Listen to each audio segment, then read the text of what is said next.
Саламатсыздарбы?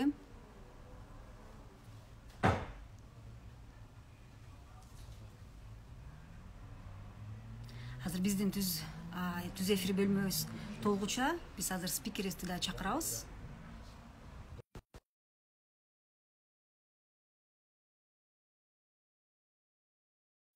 Бизде бүгүн өтө кызыктуу тема.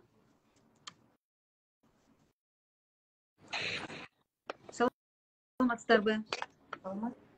Биздин спикерибиз кошулду. Анда четинен баштай берсек эфирди.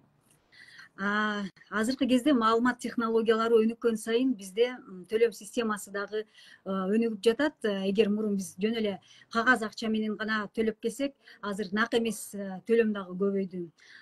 Бүгүнкү күндө ошондой эле санарип сом деген түшүнүгү дагы пайда болду. Бул санарип сом деген эмне? Бул тууралуу кененирээк бүгүнкү түз эфирде талкууламакчыбыз. Студияда мен, сиздер менен Асель Акматалиева, Улуттук банктын коомчулук менен иш алып баруу бөлүмүнүн адиси болом. Ал эми бизге түз эфирге конокко келген айым Айгүл Бакисариева, Улуттук банктын санарип сом долбоордук тобунун жетекчиси. Саламатсызбы Айгүл айым? Саламатсыңарбы, Асель? Анда биринчи суроодон баштасак, ушу азыркы кезде мына санарип сом деген көп билбейт да биздин көрүүчүлөрүбүз, анан көп бул эмне деген суроолор берилип келет да. Ушу жалпы түшүнүк берип кетсек, ушу санарип сом деген эмне жана башка акчалардын түрүнөн эмнеси менен айырмаланат? Асель, чоң рахмат. Саламатсыңарбы, урматтуу Улуттук банктын соц тармактарынын катышуучулары. Ошо санарип сом деген азыр санарип сом улуттук банктардын санарип валютасы деген эң актуалдуу тема болуп жатат бүгүнкү күндө. Биринчиден айтып кетиш керек, бул Кыргыз Республикасынын президентинин 2026-жылга чейин Кыргыз Республикасын өнүктүрүү улуттук программасы жөнүндө жарлыгын аткарууда Улуттук банк тарабынан санарип сом концепциясы бекитилген 22-жылы. Ушул концепцияга ылайык Улуттук банк өз иштерин жүргүзүп жатат. Санарип сом деген тилде айтып кетсек, бул улуттук валютанын 3-чү формасы болуп аталат. Накталай эмес акчалардын менен катар ишин жүргүзөт, бирок бул санарип түрүндө болот да. Санарип сомдун эмитенти бул 3 форма: накталай эмес, санарип сом булардын бирдик баалуулукка ээ болот. 1 к 1 деп коет да, бир-бирге деп. Акча каражаттардын ээлери бул санарип сомду бир формадан башка формага которууга мүмкүнчүлүктөрү бар болот. Бизде дагы комментарий болуп кетти. Жеңишгүл 12-13 дейт. Саламатсыздарбы? Слитка жөнүндө да маалымат берсеңер жакшы болот эле. Тилекке каршы биз азыр алтын куймалар жөнүндө сөз кылган жокпуз. Муну башка кийинки эфирлерде атайын тема менен айтып беребиз. Ал эми биз бүгүн санарип сом тууралуу маалымат берип жатабыз. Жана ушул боюнча санарип сом эгер бул өнүгө берсе, бул бизде Кыргызстанда төлөм системасына айланышы мүмкүнбү? Жана мыйзамдык жагынан бул кандай ишке ашат? Ооба, бул санарип сом бул Кыргыз Республикасынын аймагында мыйзамдуу төлөм каражаты болот. Бул максатта Кыргыз Республикасынын 7 негизги мыйзам актыларына тиешелүү өзгөртүүлөр киргизилди. Тактап айтып кетсек, бул Кыргыз Республикасынын конституциялык улуттук банк жөнүндө мыйзамына өзгөртүүлөр киргизди, жарандык кодексине, бюджеттик кодексине, укуктук бузуулар жөнүндө кодексине, керектөөчүлөрдүн укуктарын коргоо жөнүндө мыйзамына, төлөм системасы жөнүндө мыйзамына, ошондой эле банктар жана банктар иштерин аткаруу боюнча мыйзамына өзгөртүүлөр киргизилди. Учурда бул мыйзам коомдук талкуулоодан өттү. Министрлик кабинети менен администрация президенти менен макулдашылды. 18-ноябрда 2024-жылында уже жогорку кеңешке кароого жөнөтүлдү. Бирок азырынча бул иштей элек, бирок эгер санарип сом иштей турган болсо, ошо төлөм системасы кантип аткарылат? Ушул тууралуу токтолуп кетсеңиз, мисал түрүндө болобу? Мисалы, эгер санарип сом иштей баштаса, төлөм система кантип аткарылат?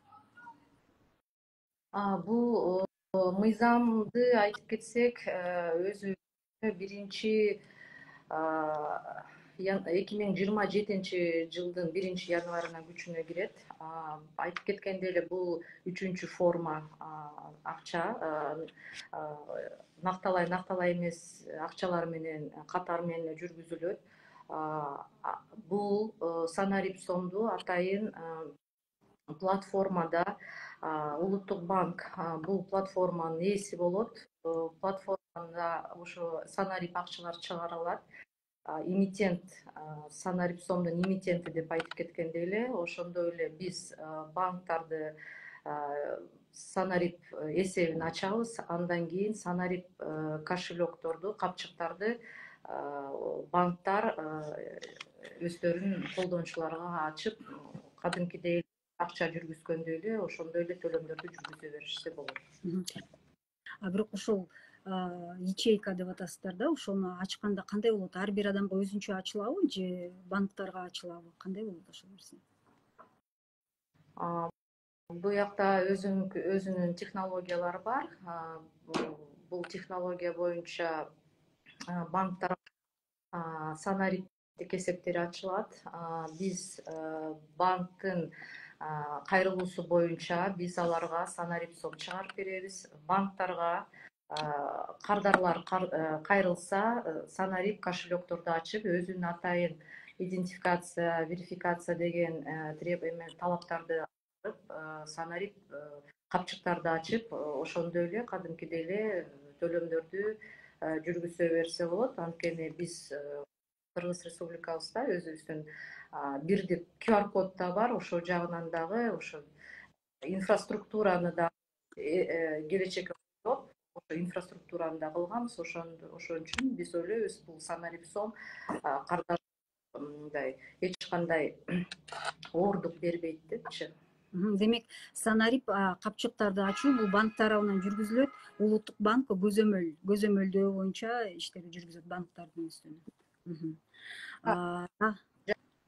Жагынан дагы тактап айтып кетсек, бул концепцияга ылайык бизде эки мындай модель бар да, эки ири двухуровневый розничный модель деп коет да. Ошол модельге ылайык. Ошон үчүн биринчи модельде Улуттук банк турат, экинчи моделинде коммерциялык банктар ошо Санарип сомду таратат да. Мисалы үчүн азыркы кезде деле банктарда баарыбыздарда эсептер бар да, капчык деп коебуз, капчыктар бар. Ушул Санарип сомдун капчыгы башка азыркы капчыктардан эмнеси менен айырмаланат да? Аталышы Биякта айтып кетсек, биринчиден мен түшүнүп атам сиздин сурооңузга. Накталай эмес акча, электрон айырмасы бар деп, нак акча менен. Биринчиден бул акчалардын эволюциясы деп айтып болот. Өзүбүздүн улуттук валютабыз чыккан, нак акча бар. Аны менен элдер колдонуп, жүгүртүүгө жүргүзүлдү. Андан кийин нак эмес төлөмдөргө өткөндө бул банктык карталар, аралыктан көрсөтүү банктык кызматтарды көргөзсө болот. Банктык карта бул банктык эсепке банктык ошо накталай эмес банктык картага байланышкан төлөмдөр бул бүт банктык функцияларын аткарат да.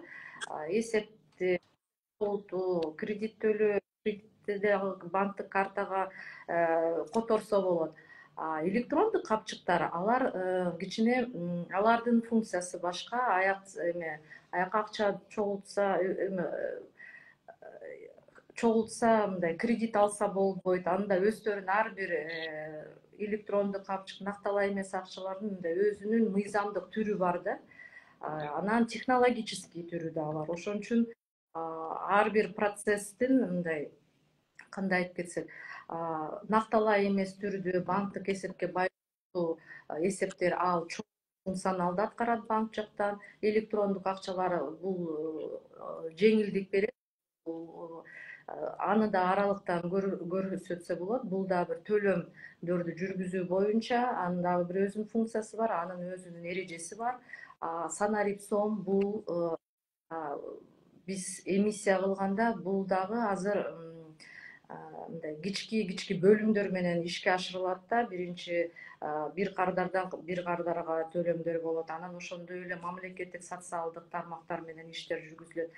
Мындай полномасштабно киргизилет деп биз азыр айта албайбыз. Ошо анткени бул санарип да өзүнүн эрежеси болот, өзүнүн регламенти болот, өзүнүн катышуучулары болот. Анткени бул башкача технологиялык платформа деп айтып кетсек болот да. Ушундай өзүнүн юридикалык жана технологиялык жактан өзүнүн талаптары бар. Ошондой өзүнүн ушундай отличиялары болот да. Алмаз БТБ тактап атат да, бул криптовалютанын эле бир түрү болобу дейт.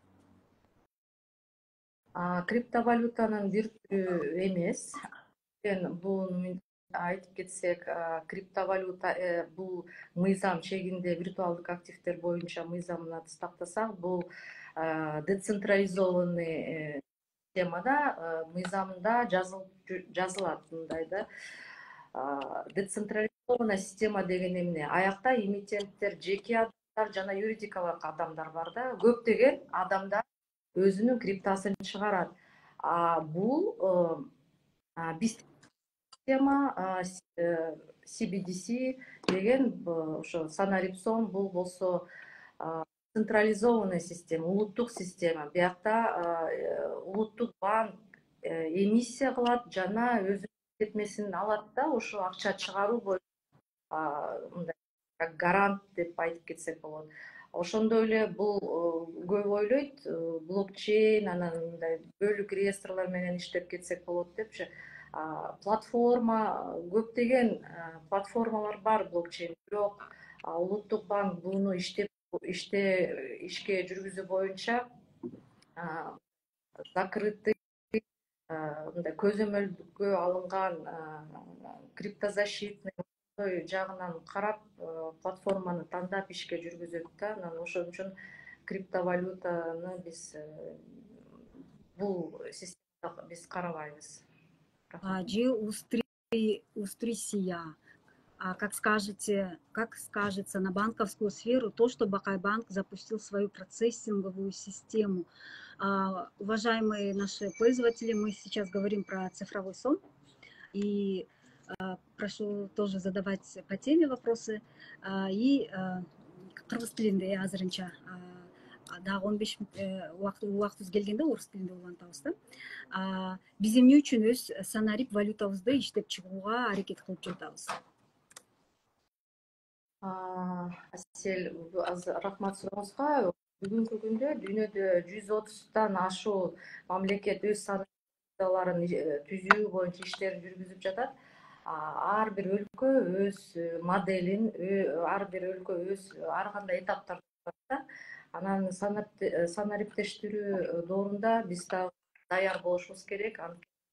Технологиялык заманбаптар өзгөрүп атат. Бүт өлкөлөр санарип валютага өткөндө биз дагы ошо санарип валюталар менен эсептештөрдү өткөрүү боюнча дайын болушубуз керек. Ошондой эле биз изилдөө жумуштарын жүргүзгөндө мунун дагы санарип валютанын көп мүмкүнчүлүктөрү бар экен. Бул биринчиден айтып кетсек, негизи бул платформада интернетсиз деле төлөмдөрдү өткөрсө болот. Ар кандай смарт түзсөк болот. Банктардын ичинде кардарлар өздөрүнчө мындай тез төлөм деп коет. Анан ошондой эле санарипсон менен реалдуу төлөмдөрдү өткөрсө болот. Ошон үчүн бул технологияны изилдеп, өткөрүп, тест түрүндө анан мындай жакшы көп иштеп болот да. Ошон үчүн биз ушундай даярдык жумуш кылып атабыз деп айтып кетсек болот да азыркы күндө. Кантип ишке ашырылат? Ошол мындай этаптарга бөлүп кетсеңиз. Биринчиден бул дүйнөлүк проект деп койсок болот. Эл аралык дүйнөлүк проект. Бул дүйнөлүк боюнча Международный валютный фонддун өзүнүн методологиясы бар. Методология 5P деп коет. Бул методология боюнча 5 этапы бар. Биринчиси бул деген исследование, изилдөө түрүндө иштерди жүргүзүлөт. Анан изилдөөдөн кийин ошо жазган концепция кандай модельди таңдагандан кийин муну ошо модельдин бекитиш керек. Туура тандадыкпы же туура эмеспи? Аны туура ишке ашыргандан кийин анан өзүнүн прототиптерин аткарып иштерди баштайбыз. Андан кийин анан өзүн пилотирование деген 5 этаптар бар. Ар бир этаптарын көрүп, анан кийин бекитиш керек да. Бул этапта биз ошо 5 этаптын азыр экинчи этабында турабыз. Экинчи этапта биз 3 кызматты тестке киргизебиз. Болбосо бир жарандан бир жаранга P2P деп коет. Ошондон кийин бизнеске эми мүмкүнчүлүк беребиз. Ошондой смарт контракттарды иштеп чыгуу боюнча социалдык проекттер, өзүңөр уккандай эле ошо балага сүйүүнчү деген жакшы проектти тестирлөө боюнча иштерди мамлекеттик органдар менен жүргүзүп атат. Биз мындай баштайлык деп атабыз да, ошо социалдык проект долбоор боюнчачы. Анан азырда ошо 5-6 органдар менен система ушундай биздин мамлекеттик органдар менен иштер жүргүзүлдү. Азыркы күндө ошо 3-4 кейс жазылган өзүбүздүн заданияда. Анан ошо экинчи этапта буюрса ошо 2025-жылдын башында биз тест режимине айтсаңыз, Кыргызстанда качан ишке кириши мүмкүн Санарип-Сом долбоору? Эми айтып кеткендей эле биздин мыйзам чегинде айтып кетейин. Мыйзам өзүбүздүн маалымат негизинде мыйзамда 2027-жылдын 1-январына күчүнө кирет депчи. Бул Санарип-Сомдун төлөм каражаты деп бекитип атабыз да, бул мыйзамдардачы. Бул Санарип-Сом статусу деп койсок болот. Ошондой эле бул технологиялык жактар иштерин жүргүзүшүбүз керек да. Ошо айтып кеткендей эле методология менен иштерди жүргүзүп атабыз. Экинчи этапта турабыз. Январдан баштап иштерди баштасак тест режиминде 2026-жылга чейин, декабрга чейин биздин план боюнча ошо баарын өтүп, андан кийин биз эл менен дагы жүргүзөбүз. Кандай мүмкүнчүлүктөрдү дагы киргизиш керек. Анан ошондой расмий чечим алышыбыз керек да. Ошо полный киргизебиз, ошо Санарип ишке жүргүзүлөт деген чечим кабыл алуу керек. Анда менде акыркы суроо болот. Ушул азыркы кезде мисалы үчүн түрк мамлекеттеринин биримдигине кирген өлкөлөрдө Санарип валюта долбоору кантип ишке ашырылууда, ушул тууралуу анализиңизди бөлүшүп кетсеңиз. Биз ошо Санарип-Сом долбоор тобу күнүгө эл арасында кандай ситуация болуп атканын карап турабыз. Ошо мамлекеттердин дагы өлкөлөрдө долбоорлорду кандай ишке ашырып атат, ошол боюнча маалыматтарыбыз бар. Азыркы күндө түрк мамлекеттин уюмда 6 мүчө өлкө жана 1 байкоочу мамлекет Венгрия кирет. Мүчө өлкөлөр борбордук банктар, бул банктар дагы Санарип валюталарынын иши боюнча иштерин жүргүзүп жатышат. Бул айтып кетсек, Казакстан, булар уже азыркы күндө өзүнүн тест режиминде кээ тест кейстерин уже аткарып, азыр социалдык кейстерди режиминде жүргүзүп жатышат. Туркия борбордук банктагы 1-чи этабын өтүп, азыр 2024-жылды 2-чи этабын баштады. Венгрия өлкө бул болсо ири Санарип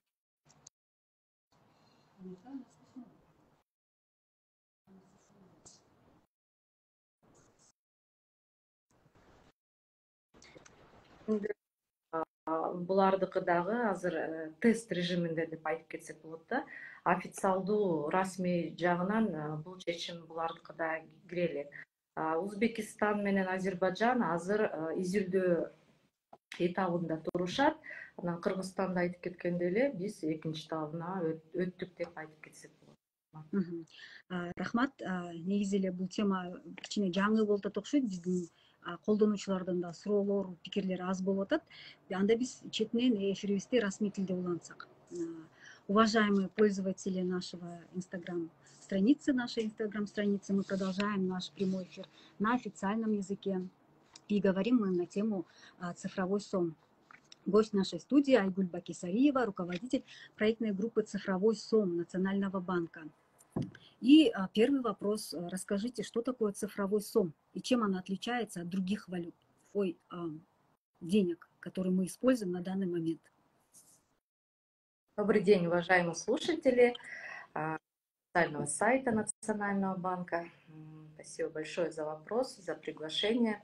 Во-первых, хотелось бы здесь отметить, что Национальный банк во исполнении указа президента Кыргызской Республики, национальной программы развития Кыргызской Республики до 2026 года начал работу по реализации проекта.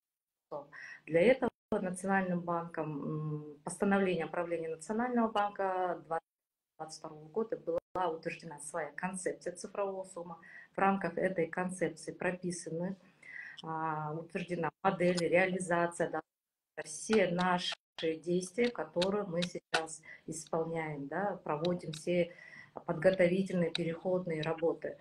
В целом, что такое цифровой СОМ? Да? Цифровой СОМ будет третьей формой национальной цифровой формы, наряду с наличными, безналичными формами денег. Эмитентом цифрового СОМа будет Национальный банк. Все формы наличные, безналичные деньги будут равноценными. Каждый из них будет эквивалентен друг другу один к одному. Владельцы денег, цифровых кошельков будут иметь возможность переводить СОМы с одной формы на другую форму денег. Получается, это все вместе, да? И если вот все-таки внедрение, да, если внедрится эта система новая цифровой СОМ, означает ли, что вот то, что мы сейчас используем, он может уже и не использоваться? Или это будет наряду, как вы сказали, наряду с этим будет тоже использоваться цифровой СОМ? Да, это наряду с наличными, безналичными электронными деньгами будет использоваться. Здесь надо, наверное, отметить, что цифровой СОМ будет законным платежным средством на территории Кыргызской Республики. Для этого уже разработано 7 изменений законодательства Кыргызской Республики. Стоит отметить, это закон Кыргызской Республики о Национальном банке, Гражданский кодекс, Бюджетный кодекс, Кодекс о правах, закон потребителей, о платежной системе и закон о банках, банковской деятельности. То есть это проработка правового статуса цифровой валюты. В настоящее время уже законы прошли полностью общественное обсуждение, согласованы с ведомствами, Кабинетом министров Кыргызской Республики, администрации президента Кыргызской Республики. И буквально вот в конце, 18 ноября все законопроекты уже переданы на рассмотрение в Жогорку Кенеш Кыргызской Республики. Каким образом будет производиться платежи? Здесь хотелось бы отметить, что в рамках концепции была выбрана двухуровневая розничная модель, то есть эмитентом цифрового СОМа является Национальный банк. Вторая часть это уже в первой модели это Национальный банк является эмитентом и оператором формы цифрового СОМа. К этой системе, к оператору будут подключаться все коммерческие банки. Коммерческим банкам будут открывать цифровые счета на платформе. Дальше коммерческие банки будут открывать кошельки для своих клиентов методом идентификации, верификации своих клиентов. Вот как бы такая модель, тот банковский принцип, который сейчас есть, но будет в технологической форме. Мгм. А вот если сравнить, мы сейчас производим, да, оплату в безналичной форме, и как если этот новый по новому проекту внедрение будет, как он будет производиться оплата в том случае? Мы эти моменты до реализации цифрового СОМа необходимо отметить, что мы провели большой работу, Национальный банк совместно с коммерческими банками, межбанковским процессинговым центром. Это единый стандарт QR-кода. То есть у нас есть уже интероперабельность всей платежной системе. То есть сейчас уже важно банковский счет, банковская карта, электронные деньги, мобильное приложение агентов, если стоит QR, оно национального стандарта, то есть оплата проводится. Этим говорим, что цифровой СОМ будет наряду, да, со всеми формами денег. То есть инфраструктурно мы со своей стороны эти моменты уже проработали. У нас уже есть межсистемная интеграция, у нас есть свой единый национальный стандарт LQR. То есть мы думаем, что именно межсистемная интеграция, интероперабельность всей платежной системы Кыргызской Республики даст большую возможность бесшовно зайти на рынок именно цифровых валют. Я могу уточнить, получается, оплата через QR-кодов, это тоже является частью, да, вот процесса, да, цифровизации? Да, это один из больших проектов, можно сказать. Кыргызская Республика одна из первых в Центральной Азии и на Кавказе. Вот мы можем, наверное, похвастаться, что у нас именно в Кыргызстане интероперабельность всей платежной системы. Это уникальный большой проект, это многие страны к этому стремятся, многие центральные даже спрашивают наш опыт. Эту работу мы начинали с 2019 года и решили его в декабре 2022 года. В декабре 2022 года уже полное было подключение всех системы к оператору взаимодействия, все участники рынка, мобильные приложения также адаптировали по единый стандарт. Айгуль Табалдиевна, вот тоже такой вопрос, почему мы стремимся, да, разработать свою цифровую валюту? Здесь надо отметить, что на сегодняшний день 130 стран мира проводят работу над своей цифровой валютой Центрального банка. Но каждая страна находится на разных этапах развития. Этапы, начиная от исследования, тестирования и масштабного пилотирования, наверное, можно сказать. И здесь мы тоже в эпоху цифровизации Кыргызская республика должна тоже быть готова. Если будет страновой переход, да, будут расчеты в цифровых валютах, то мы должны быть адаптированы к новым расчетам, новым реалиям и цифровизации. И тем более исследования тоже как бы проводятся, мы смотрим, есть очень хорошие возможности цифровых валют. Это офлайн платежи, которые можно осуществлять без участия интернета. Эти моменты мы тоже в законодательных актах прописали. Есть возможность в режиме реального времени проводить платежи, заключать на платформе смарт-контракты. То есть это как бы новые быстрота платежей, может, новые задачи, новые функции появятся с введением цифровой валюты. А вот как будет реализован внедрение цифрового СОМа? Ну, это вот, как уже отметила, это модель. Первый уровень – это национальный банк, эмитент этих цифровых валют. Он открывает, передает коммерческим банкам, коммерческие банки уже дальше через цифровые кошельки будет распространять своим клиентам. Как бы модель простая, но технологическая. А по поводу, когда нам уже ждать, да, запуск проекта? А, У нас этот проект мы разделяем всегда внутри на два аспекта. Это законодательная часть и технологическая часть. Они очень с друг с другом взаимосвязаны. Первую часть, законодательная часть у нас вступает в силу 1 января 2027 года. То есть у нас закон в 27 году вступает, то есть это уже правовой статус цифрового сума. Технологическая часть идет поэтапно. Есть рекомендации Международного валютного фонда 5P, это исследование, доказательство концепции выбранной модели, прототип, пилот, масштаб. Вот эти 5 моментов, 5 мы должны пройти.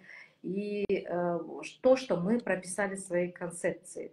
На сегодняшний день мы входим на второй этап, то есть это уже начало тестирования. То, что мы отметили в самой концепции, у нас прописано, это платежи между физическими и юридическими лицами бизнеса, госплатежи. И если эти услуги, кейсы хорошо протестируются, то мы будем перейти в другой этап. В целом, в 2026 года мы должны принять решение о официальном запуске. То есть и часть, и технологическая часть, она идет параллельно. Но с начала 2025 года мы вот планируем уже начать тестовые работы. И у меня последний вопрос. На какой стадии внедрения проекта «Цифровой СОМ» в странах объединения тюркских государств? Мы на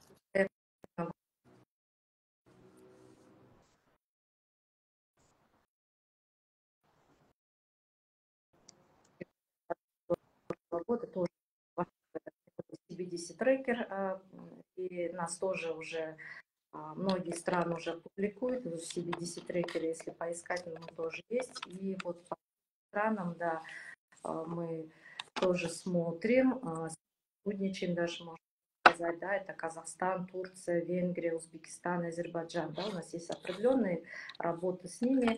В этих странах, можно сказать, Казахстан в 2023 году он как бы провел уже первые транзакции в цифровом тенге, провел переводы платежей G2C, G2C, G2G, это как бы они тоже масштабно, они тоже идут по различным маленьким кейсам, да, пробуют, тестируют, да, и дальше завершают и переходят на другие кейсы. Как бы у нас тоже такая же аналогия работы идет. Турция, да, Центральный банк Турции, он как бы завершил первую фазу пилотного проекта цифровой лиры, протестировав транзакции, идентификацию и безопасность именно турецкой валюты. В 2024 году Центральный банк Турции начал вторую фазу, направленную на расширение тестирования под полноценного внедрения. То есть там тоже да, вот, идут определенные кейсы. Венгрия, да, Центральный банк запустил пилотный проект Student Safe. Это для розничных пользователей, уже тестируется в 300 школах Венгрии. Проект направлен у них на повышение финансовой грамотности школьников и стал одним из первых розничных CBDC, да, CBDC проектов. Узбекистан, Центральный банк Узбекистана и Центральный банк Азербайджана, они находятся на стадии изучения и исследования. И мы, как республика, мы находимся на втором этапе, это доказательства жизнеспособности нашей концепции. То есть законодательная часть, она сейчас уже на согласовании, технические задания у нас завершены, мы находимся на этапе выбора платформы и перехода на тестовый режим. Айгуль Табалдиевна, я вас благодарю. Как вы заметили, у нас сегодня мало вопросов, комментариев, так как, наверное, люди не так сильно осведомлены. И я считаю, что наш вот этот прямой эфир послужил вот хороший, информативно, да, будет полезным для наших пользователей. Также у нас есть комментарий на кыргызском сегодня. Кейджи кыргызча түз эфир качан болот. Кыргызча түз эфир буга чейин чыкты. Биз азыр бул эфирди сактайбыз дагы жана кайрадан бул эфирди көрсөңүздөр болот биздин инстаграм баракчадан. Ну, а я завершаю наш прямой эфир. Я напоминаю, что у нас в гостях была Айгуль Бакесариева, руководитель проектной группы «Цифровой сон» Национального банка. Спасибо вам большое. Ну, да, я прошу наших подписчиков, смотрите наши прямые эфиры, подписывайтесь на нашу страницу, да, в Инстаграм, в соцсетях. Также я всем желаю здоровья, хорошего настроения, и мы прощаемся с вами.